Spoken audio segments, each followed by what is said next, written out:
Hi friends, সবাই কেমন আছো? আশা করি খুব ভালো আছো। আর আমিও খুব ভালো আছি। তো আমি জ্বর থেকে উঠলাম আগের দিন, তো এখন ভালো আছি, যদিও জ্বরটা নেই। তো ভিডিওটা করছি কারণ আজকে এত বৃষ্টি পড়ছে যে মানে আর দুদিনের তুলনায় আজকে বেশি। আজ 3 দিন ধরে বৃষ্টি হচ্ছে, তো থামার নামই নেই, এত পরিমাণে বৃষ্টি হচ্ছে। তো আমার ছেলেকেও আজকে স্কুলে পাঠাইনি সকালবেলা। তো কারণ হচ্ছে মানে ঝোড়ো হাওয়াটাও বিশাল দিচ্ছে। তো ওরও গায়ে আগের দিনে খুব গরম ছিল, তো ওই জন্য ভাবলাম যে আজকে পাঠালে যদি আবার এই বাতাসের তুলনা আর এই এত বৃষ্টি এইভাবে রেনকোট পরিয়ে যদি পাঠাই তাহলে যদি আরও জ্বর চলে আসে, ওই জন্য ভয়ে আজ পাঠাইনি আজকে স্কুলে। তো আমি অনেক সকালেই উঠেছিলাম, যে আবার শুয়ে পড়েছিলাম। তো এখন উঠে দেখছি আরও বৃষ্টি পড়ছে, মানে বৃষ্টিটা আরও প্রচুর পরিমাণে বেড়ে গেছে। তো ওই জন্য ভাবলাম তোমাদের সাথে একটা ভিডিও করি, তোমাদেরকে দেখাই যে কীভাবে বৃষ্টি হচ্ছে। আর সব দিকেই কম বেশি বৃষ্টি হচ্ছে শুনছিলাম। তো তোমাদের দিকেও বৃষ্টি হচ্ছে নাকি জানিও।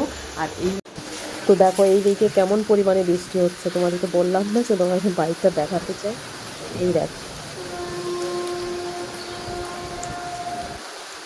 এই যে এত বৃষ্টি হচ্ছে।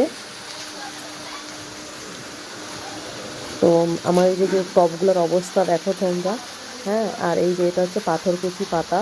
তো আমার বর আগের দিন বাড়ি গিয়েছিলো, বাড়ি থেকে এনেছে লাগাবে বলে। আর আমি বলেছিলাম যে কিছু দেশি রক্তগেঁদা এনো। তো ওই যে কাকিমা বাড়ি থেকে এনেছে দেশি রক্তগেঁদা, ডাল দিয়েছে। তো এই যে লাগিয়েছি দেখো। তো এই বর্ষা এত পরিমাণে বেড়ে গেছে যে এখন যদি গাছে জল লাগে তাহলে আমার গাছগুলো সব পচে যাবে। তো ওই জন্য দেখো এই সাইডে সাইডে করে রেখেছি যাতে জলটা ডাইরেক্ট না গায়ে লাগে। তো আর কি করবো বলো, তো এইভাবেই রাখা হলো। তো রাত্রিবেলায় ওই জন্য ওকে বললাম যে তুমি একটু রাত্রিবেলায় লাগিয়ে দাও।